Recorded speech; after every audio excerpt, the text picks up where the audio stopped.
Салам достор, сиздер менен Кыргызстан телеканалы Соцньюз программасы жана мен Альбина Нарбекова. Сиздерди интернет тармактарынан алынган кызыктуу жаңылыктар менен тааныштырам. Биздин каналдан алыстабаңыз. 5-6 октябрдагы митингде Ак үйдүн имараты тонолуп, анын терезелери, эшиктери жана эмеректери талкаланган. Айрым бөлмөлөрү өрттөлгөн. Андан кийин депутаттар бир жолу Достук мейманканасында чогулуп, кийинки жыйындар Ал Арча мамлекеттик резиденциясында өтүп келген. Ал эми бүгүн депутаттардын жыйыны Ак үйдө өтүүдө.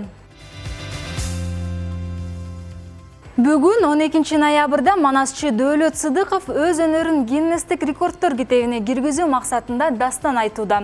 Акыркы убакта манас эпосуна болгон мамиле төмөндөдү. Жаштар улуу манасчылардын аттарын атай алышпайт.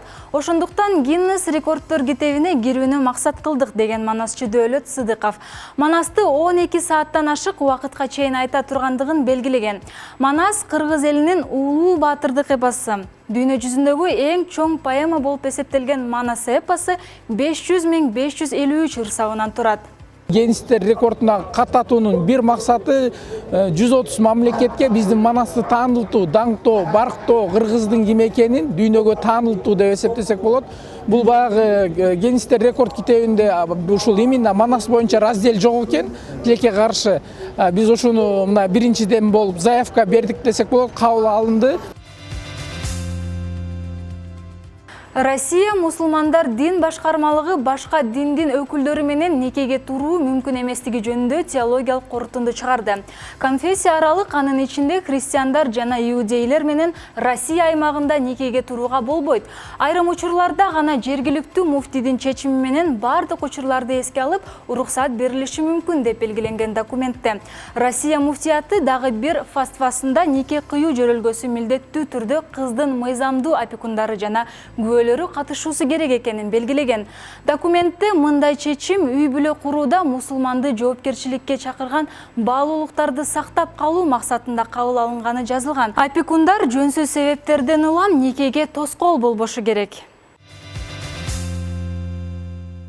Кыргызстан Туркияда өтө турган 4-чү дүйнөлүк көчмөндөр оюндарына даярдык көрө баштады. Бул тууралуу маалыматты Жаштар жана дене тарбия спорт мамлекеттик агенттигинин басма сөз кызматы билдирди.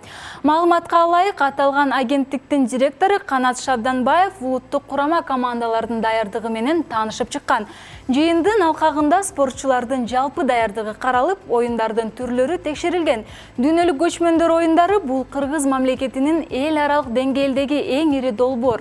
Көчмөн цивилизациясынын маданиятын жандандырып жана сактап калуу максатында 2012 жылы Кыргыз өкмөтү тарабынан демилгеленген. Биринчи дүйнөлүк көчмөндөр оюндары Чолпон Ата шаарында 9 сентябрдан 14 сентябрга чейин өткөрүлгөн. Анда 19 мамлекеттен 583 спортчу күч сынашкан. Түштүк Кореянын борбору Сеул шаарында биринчи жолу учуучу такси сыноодон өттү.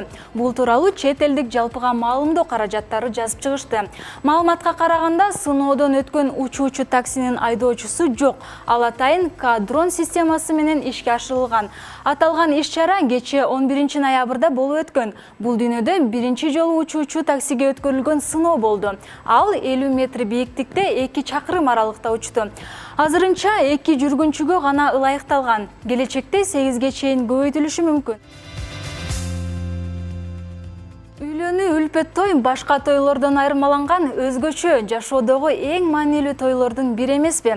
Бирок тилекке каршы дайыма эле үйлөнүү үлпөт тойлор ойдогудай эң мыкты деңгээлде өтө бербейт. Индиянын Карнатака штатында үлпөт той алдында фотосессия кылып жатып, түгөйлөр каза болушту. Анда жазылгандай, окуя Индиянын Кавери дарыясында болгон. Түгөйлөр фотограф менен бирге кайык алып, дарыянын ортосуна чейин баруу үчүн жол тартышат. Кайык болжолду 30 метр сүзгөн соң алар сүрөткө түшө баштайт. Кыз бийик такалуу бут кийим кийип алгандыктан турган жеринде тең салмактуулукту жоготуп, сууга кулап кеткен. Ал эми аны сактайм деп түгөйү да сууга секирген. Тилекке каршы экөө тең сүзгөндү билбегендиктен чөгүп кетишкен. Жерине келген куткаруучулар суудан жансыз денелерди алып чыгышкан. Учурда изилдөө иш-чаралары жүргүзүлүүдө деп айтылат маалыматта. Пирсинг денени модификациялоо, жүзүн тештирип, ар кандай сөйкө, жалтыр-жултур темирлерди тагуу. Германияда дүйнөдөгү жүзүнө эң көп түрдүү сөйкөлөрдү тагып жүргөн киши жашайт. Анын денесинде, жүзүндө жана башында 453 пирсингдин элементи бар. Жашы 50дөн өтүп калган жаран Гиннестин рекордтор китебине кирген. Оозунун тегерегинде 94 сөйкө, кашында 25, ал эми мурдунда 8 иймек бар. Мынча көп пирсингди денесине кантип батырганы көпчүлүккө таң калыштуу. Бирок Рольф мырзалар арасында гана рекорд койгон. Ал эми аялдар арасында 7000 сөйкө менен Элейн Дэвидсон турат. Ушуну менен Соцньюз программасына бөлүнгөн убакыт аягына келип жетти. Эфир аркылуу көрүшкөнчө саламатта туруңуздар.